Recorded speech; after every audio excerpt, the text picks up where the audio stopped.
വളരെ പ്രശസ്തിയാർജിച്ച ഒരു ചികിത്സാ മാർഗമാണ് IUI. IUI എന്ന് പറഞ്ഞാൽ നമ്മൾ ബീജമെടുത്ത് കഴുകി ഏറ്റവും നല്ല ബീജാണുക്കളെ യൂട്രസിനുള്ളിലോട്ട് ഇഞ്ചെക്ട് ചെയ്യുകയാണ്. IUIയെ പറ്റി ധാരാളം പ്രതീക്ഷകൾ രോഗികൾക്കുണ്ട്. കാരണം എല്ലാവർക്കും അറിയാം അണ്ടവും ബീജവും തമ്മിൽ സംയോജിക്കുമ്പോഴാണ് ഭ്രൂണമുണ്ടാകുന്നത്. അപ്പം ബീജാണുക്കളുടെ നിലവാരം കുറവുള്ള ഒരാളിൽ നമ്മൾ ബീജാണുക്കളെ എടുത്ത് കഴുകി നമ്മൾ യൂട്രസിനുള്ളിലോട്ട് ഇഞ്ചെക്ട് ചെയ്യാണ്. ഇപ്പം നോർമൽ ഒരു പ്രഗ്നൻസിയിലാണെങ്കിൽ ബീജാണുക്കൾ ഇത്രയും ദൂരം യാത്ര ചെയ്ത് വേണം. അപ്പോൾ അവർ ആലോചിച്ച് നോക്കുമ്പോൾ ശരിയാണ്, ഇത്രയും ദൂരം പോകാനായിട്ടുള്ള കഴിവ് ബീജാണുക്കൾക്കില്ല. അങ്ങനെയുള്ള ബീജാണുക്കളെ കഴുകി നമ്മൾ യൂട്രസിനുള്ളിലോട്ട് നിക്ഷേപിക്കുകയാണെങ്കിൽ ആ ട്യൂബിൽ പോകാനായിട്ടുള്ള ദൂരം കുറച്ച് ദൂരം യാത്ര ചെയ്താൽ മതി. അപ്പോൾ അണ്ടോ ബീജം തമ്മിൽ സംയോജിക്കും, പ്രഗ്നൻസി കിട്ടും. അപ്പോൾ ആ ഒരു ലോജിക്കൽ തിങ്കിങ് പേഷ്യൻ്റെ മനസ്സുകളിലുണ്ട്. അപ്പം ഇതുപോലെ ചികിത്സ ചെയ്ത് വിജയം കിട്ടിയ ഒരാളുടെ അനുഭവം അറിയുമ്പോൾ അവർക്ക് വലിയൊരു താല്പര്യം അതിനോട് തോന്നും. അത്ര എക്സ്പെൻസീവ് അല്ല, സാധാരണക്കാരായ ആളുകൾക്ക് അത് അഫോർഡബിൾ ആണ്. അതുതന്നെയല്ല, അതിന് വലിയ പ്രിപ്പറേഷനൊന്നും വേണ്ട, പല ആശുപത്രികളിലും അത് ലഭ്യമാണ്. അതുകൊണ്ടൊക്കെ ആളുകൾക്ക് അതിനോട് വലിയ താല്പര്യമുണ്ട്. ഞാൻ നേരത്തെ പറഞ്ഞ പോലെ ലോജിക്കലി തിങ്ക് ചെയ്യുമ്പം അണ്ടോൽപാദന സമയത്ത് നമ്മൾ ഇതുപോലെ യൂട്രസിനുള്ളിലേക്ക് നമ്മൾ ബീജാണുക്കളെ ഇഞ്ചെക്ട് ചെയ്യുമ്പോൾ പ്രഗ്നൻസി സാധ്യത കിട്ടാനായിട്ടുള്ള സാധ്യത കൂടുമല്ലോ. നമ്മൾ മനസ്സിലാക്കണം, ഈ പ്രൊസീജിയറിൻ്റെ വിജയ സാധ്യത 10 മുതൽ 15% വരെയാണ്. അപ്പം നമ്മൾ ചില പേഷ്യൻ്റ് ഫയലൊക്കെ നോക്കിയാൽ അവർ പല സൈക്കിൾ ഇങ്ങനെ IUI ചെയ്യുന്നതായിട്ട് കാണാം. ഈ IUI പരാജയപ്പെടുമ്പോൾ രോഗികൾ മാനസികമായിട്ട് വളരെ ഡിസ്റ്റർബ്ഡ് ആവുന്നത് ഞാൻ കണ്ടിട്ടുണ്ട്.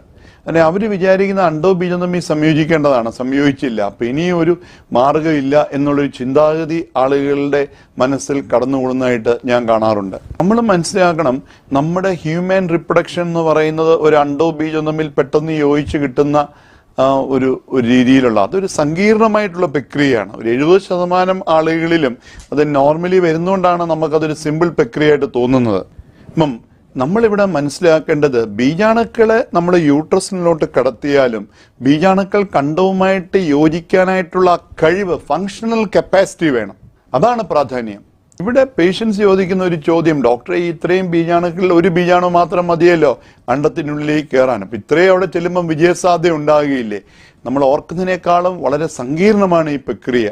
ബീജാണുക്കൾക്ക് അണ്ടത്തിന്റെ ആവരണത്തെ തുളച്ച് അകത്ത് കയറി അണ്ടവുമായിട്ട് സംയോജിക്കാനായിട്ടും പിന്നീട് വിഭജിക്കുവാനുമായിട്ടുള്ള പൊട്ടൻഷ്യാലിറ്റി, ആ കഴിവ് ബീജാണുക്കൾക്ക് ഉണ്ടാവണം. നമ്മൾ മനസ്സിലാക്കണം, നമ്മൾ ഡോക്ടർമാരെ മാറിയാലും നമ്മൾ അതുപോലെ തന്നെയാണ് നിൽക്കുന്നത്.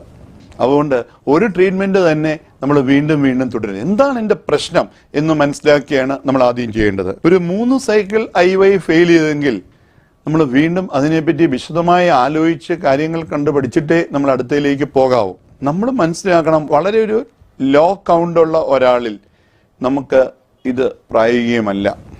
അതുപോലെ തന്നെ സ്ത്രീയുടെ ട്യൂബിന് ബ്ലോക്ക് ഉണ്ടെങ്കിലോ ട്യൂബിൻ്റെ ചലനശേഷി അഫക്റ്റ് ചെയ്യുന്ന ഘടകങ്ങളോ ഉണ്ടെങ്കിലും അവിടെയും അത് സഹായകരമാണമെന്നില്ല.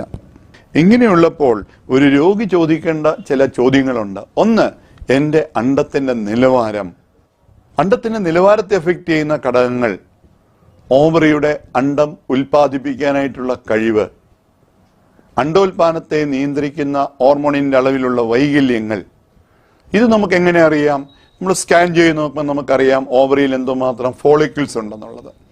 ഈ ഓവറിയിൽ എന്തുമാത്രം ഫോളിക്കിൾ ഉണ്ടെന്നുള്ളത് ഒരാളുടെ അണ്ടം ഉൽപ്പാദിപ്പിക്കാനായിട്ടുള്ള കഴിവിൻ്റെ ഒരളവ് തോതാണ്. ഇപ്പോൾ IUI ഫെയിൽ ചെയ്യാൻ നോക്കണം, എൻ്റെ ഓവറിക്ക് ആവശ്യത്തിനുള്ള അണ്ടം ഉൽപ്പാദിപ്പിക്കാനായിട്ടുള്ള കഴിവുണ്ടോ, എൻ്റെ AMH എന്ന് പറഞ്ഞ ടെസ്റ്റ് ചെയ്തിട്ടുണ്ടോ, അതിനെ ബേസ് ചെയ്ത് ഡോക്ടർ എന്നോട് എന്തോ പറഞ്ഞത്. 2, എൻ്റെ പ്രായം. നമ്മൾ ഓർക്കണം, 30 വയസ്സൊരു പ്രായം ആണോ എന്ന് ചോദിച്ചാൽ ഇപ്പോഴല്ല, പക്ഷേ ഏജ് അഡ്വാൻസ് ചെയ്യും തോറും നമ്മുടെ അണ്ടത്തിൻ്റെ നിലവാരം കുറയും. അത് നമ്മൾ വ്യക്തമായിട്ട് മനസ്സിലാക്കണം. കാരണം പേഷ്യൻറ്റിൻ്റെ ഒരു കൺസെപ്റ്റ്, എന്നെ ഡോക്ടർ സ്കാൻ ചെയ്തു, എൻ്റെ അണ്ടോൽപാദനം നടന്നു, ആ അണ്ടത്തിന് അവരിടുന്ന മാർക്ക് 100% വേണമെന്നില്ല.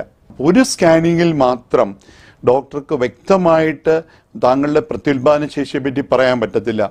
ഡോക്ടർ പറയുന്നത് താങ്കളുടെ യൂട്രസിലോ ഓവറിയിലോ മുഴയില്ല, യൂട്രസും ഓവറിയും നോർമലാണ് എന്ന് പറഞ്ഞാൽ അതിൻ്റെ ഘടനയാണ് ഡോക്ടർ അവിടെ ഉദ്ദേശിക്കുന്നത്, പ്രവർത്തനക്ഷമതയല്ല. അപ്പോൾ ഈ ഒരു സ്കാൻ റിപ്പോർട്ടിൽ അങ്ങനെ ഒരു ചിന്താഗതിയുമായിട്ട് പോകരുത്. നമ്മൾ വ്യക്തമായിട്ട് നോക്കണം, എൻ്റെ അണ്ടോൽപാദനത്തെ നിയന്ത്രിക്കുന്ന ഘടകങ്ങൾ, എൻ്റെ ഓവറിയുടെ പ്രത്യുൽപാദന ശേഷി, എൻ്റെ പ്രായം, ഇതേപ്പറ്റി വ്യക്തമായിട്ടൊരു ഉൾക്കാഴ്ച നമുക്ക് വേണം. അണ്ടോൽപാദനം കഴിഞ്ഞാൽ അണ്ടം 24 മണിക്കൂറേ അവിടെ ജീവനുള്ളൂ. അപ്പം നമ്മൾ ആ കൃത്യമായിട്ടുള്ള സമയത്ത് നമ്മൾ IUI ചെയ്യാൻ പ്രത്യേകം ശ്രദ്ധിക്കണം. അതുപോലെ തന്നെ ഒരു സിമ്പിൾ ഒരു കണക്കുകൂട്ടൽ, ഒരു വിത്ത് വളരണമെന്നുണ്ടെങ്കിൽ നല്ല വിത്ത് വേണം, പാടം വേണം.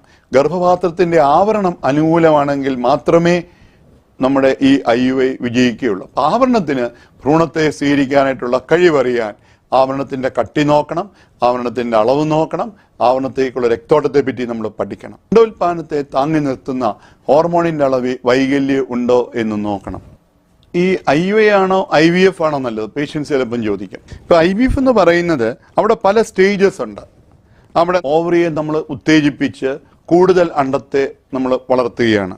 എന്നിട്ട് നമ്മൾ ഈ പടത്തിൽ കാണുന്നത് പോലെ എഗ്ഗിനെ നമ്മൾ റിട്രീവ് ചെയ്യും, വെളിയിലെടുക്കും. എന്നിട്ട് നമ്മൾ ആ അണ്ടവും ബീജവും തമ്മിൽ വെളിയിൽ സംയോജിപ്പിച്ച് ഇൻക്യുബേറ്ററിലാണ് നമ്മൾ ഈ എംബ്രിയോയെ വളർത്തുന്നത്. ഈ ഭ്രൂണത്തെ പ്രത്യേക ട്യൂബ് വെച്ച് നമ്മൾ യൂട്രസിനുള്ളിലൂടെ കടത്തുകയാണ്. എന്നാൽ താങ്കളുടെ പ്രായം കൂടുതലാണെങ്കിലോ താങ്കളുടെ ട്യൂബിന്റെ പ്രവർത്തനം ശരിയല്ലെങ്കിലോ, സാധാരണ ഒരു ട്യൂബ് നോർമലാണ് എന്ന് പറഞ്ഞാലും, സാധാരണ പരിശോധനകളിൽ നോർമലാണെന്ന് പറഞ്ഞാലും ഫലം കിട്ടുന്നില്ല എങ്കിൽ ട്യൂബിനെ പറ്റി നമ്മൾ സാൽഫിൻജോസ്കോപ്പി എന്ന പരിശോധന ചെയ്ത് നമ്മൾ കൂടുതൽ പഠിക്കണം. അപ്പം ട്യൂബിനെ പറ്റി പഠിക്കണം.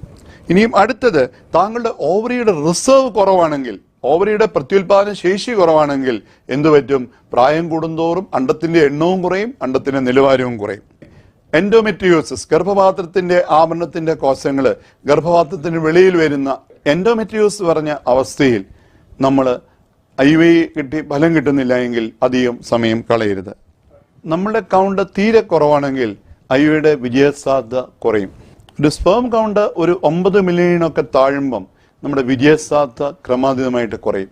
അതുപോലെ തന്നെ വൈഫിന്റെ ഘടകങ്ങളും പ്രാധാന്യമുള്ളതാണ്. എന്താണ് ഞാൻ പറയുവാൻ ശ്രമിക്കുന്നത്? IUI ഒരു മെത്തേഡാണ്, എല്ലാവരിലും അല്ല.